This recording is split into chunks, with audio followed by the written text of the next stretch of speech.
Terceiro selo. E havendo aberto o terceiro selo, ouvi o terceiro animal dizendo, vem ver, e olhei, eis um cavalo preto, e o que sobre ele estava sentado tinha uma balança na mão, com a guerra vem a escassez, a fome generalizada. Enquanto a besta fortalece seu governo, as pessoas sofrerão a total falta de alimento. Um denário era o salário de um dia de um empregado, vendo que neste tempo uma pessoa trabalhará um dia por um punhado de farinha. Quarto selo. Quando o cordeiro abriu o quarto selo, ouvi a voz do quarto ser vivente, dizendo, vem, e olhei, eis um cavalo amarelo, e seu cavaleiro sendo este chamado Morte. E o inferno estava seguindo, e foi-lhe dada autoridade sobre a quarta parte da terra para matar a espada, pela fome com a mortalidade por meio das feras da terra. É óbvio que com a guerra e a fome, as doenças se alastrarão de maneira absurda. Os animais sofrerão da mesma fome e buscarão outro alimento, o ser humano. A mortandade é prevista um quarto da humanidade. Esta fração, sendo simbólica ou não, demonstra de maneira expressiva a proporção de acontecimentos. Quinto selo. Quando ele abriu o quinto selo, eu vi debaixo do altar as almas daqueles que tinham sido mortos por causa da palavra de Deus e por causa do testemunho que sustentavam. João vê debaixo do altar as almas dos que morreram por causa da palavra de Deus. Vários escritores têm buscado a saber a que tempo pertencem estes mártires. Entretanto, se nós levarmos em consideração o contexto dos selos, nós chegaremos à conclusão de que são os mortos em Cristo que durante a grande tribulação anunciarão sua palavra. Estes ansiavam pelo momento do juízo de Cristo.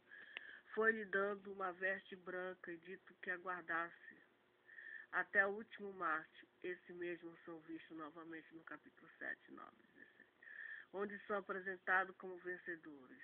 Em 24, onde são participantes da ressurreição. A principal observação que devemos fazer não é quando a identidade destes, sim quanto ao cuidado de Deus por seus servos. Eles não são vistos em qualquer lugar, mas no céu, debaixo do altar, aos pés de Jesus. Sexto selo. Vi quando o cordeiro abriu o sexto selo, sobreveio grande terremoto. O sol se tornou negro como um saco de crina, a lua toda como sangue, as estrelas do céu caíram pela terra como a figueira quando abalada por vento forte. Deixa cair os seus figos verdes, o céu recolhe-se como um pergaminho quando se enrola. Então todos os montes e ilhas foram movidos no seu lugar. Estamos chegando ao fim da primeira metade da grande tribulação. O fim está próximo. Haverá um grande terremoto, uma catástrofe cósmica acontecerá. Todos esses alvoroços causarão um pânico incontrolável. A partir daqui, muitos outros terríveis acontecimentos estarão para vir. Alguns intérpretes veem essas descrições como sendo um retrato do sistema político-religioso do fim dos tempos, preferindo uma interpretação bastante figurada da narrativa. Melhor é permanecer no sistema literal, tendo cuidado de não forçar o texto.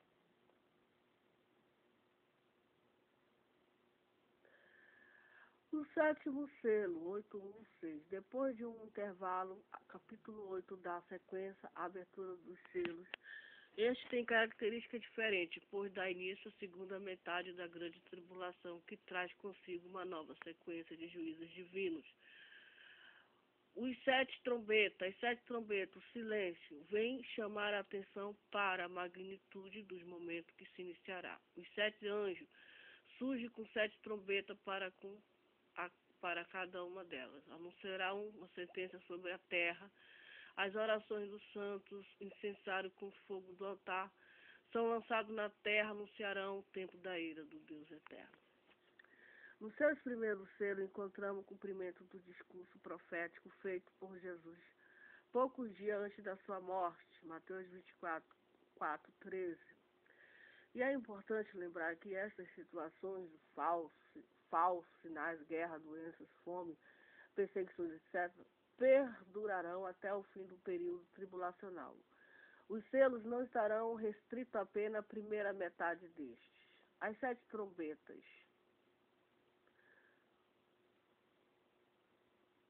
Com o início da segunda metade da grande tribulação, a ira de Deus começa a ser derramada. Ela vem a abertura do 7º selo. Então os 7 anjos que tinham as 7 trombetas preparavam-se para tocar. Apocalipse 8, 7. As trombetas se dividem.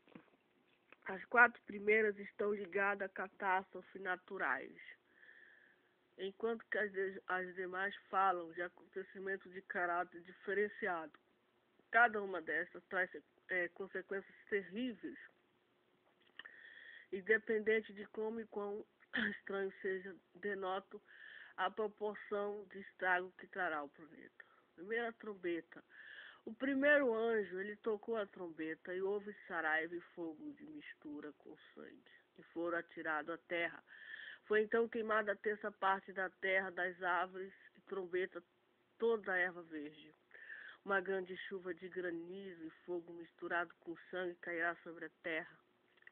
Mais precisamente sobre as florestas e campos, devastação é incontrolável. A terra, parte, será queimada. Muitos encontram aqui uma simbologia ao juízo de Deus contra a Palestina pela razão ser sobre a terra. Devemos reconhecer que o tipo bíblico permite essa interpretação.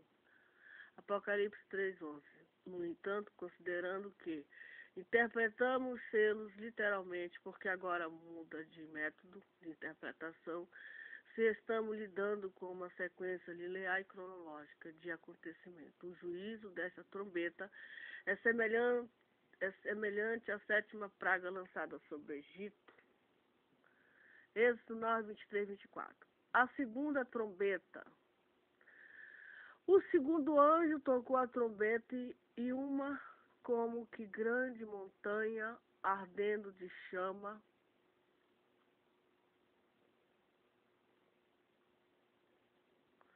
foi atirado ao mar, cuja terça parte se tornou em sangue, morreu a terça parte da criação que tinha vida existente no mar.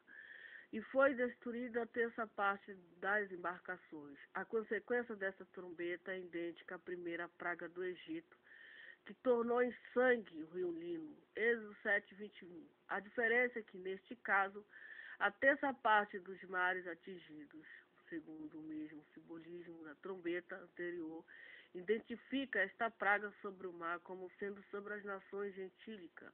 Apocalipse 17, 15. Mas, com certeza, a melhor opção é interpretar como sendo um acontecimento literal, pois Deus já mostrou que pode fazer qualquer coisa quando assim for seu propósito. De qualquer forma, a calamidade será grande, pois um terço dos seres marinhos morrerão e a terça parte das embarcações serão destruídas. Terceira trombeta, 8, 10, 11. O terceiro anjo tocou a trombeta e caiu do céu sobre a terra, parte dos rios e sobre as fontes das águas, uma grande estrela ardendo como tocha. O nome da estrela é Absinto, e a terça parte das águas se tornou em absinto, e muitos dos homens morreram por causa dessas águas, porque se tornaram amargosas. Nesta trombeta, os rios e fontes de água são atingidas, se tornarão imbatíveis, imbebíveis, causando mortes devido à falta de água potável. Quanto à estrela, o absinto, ela provavelmente será algo vindo do céu, contendo substâncias que infectarão a água.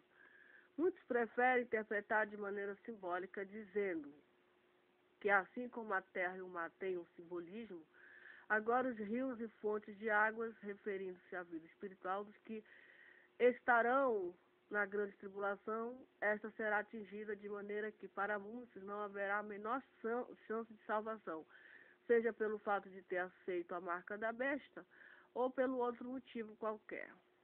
Entretanto, esta estrela é literal e tornará amarga a água doce, um exemplo de fato semelhante, mas ao contrário. Tem mais águas de Mara que pelo poder sobrenatural foram purificadas. Exemplo 15, 23, 25. A quarta trombeta. O quarto anjo tocou a trombeta e foi ferida a terça parte do sol, da lua e das estrelas, para que a terça parte deles escurecesse, e na sua terça parte não brilhasse, tanto o dia como também a noite. Então vi e ouvi uma águia que voando pelo meio do céu dizia com grande voz: Ai, ai, ai dos que moram na terra, por causa dos restantes vozes da trombeta, dos 3 anjos que ainda têm de tocar.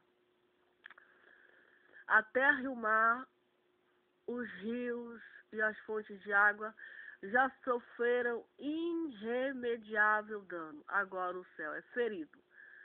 Mais precisamente o sol, a lua e as estrelas. A terça parte de cada uma perdeu sua luminosidade.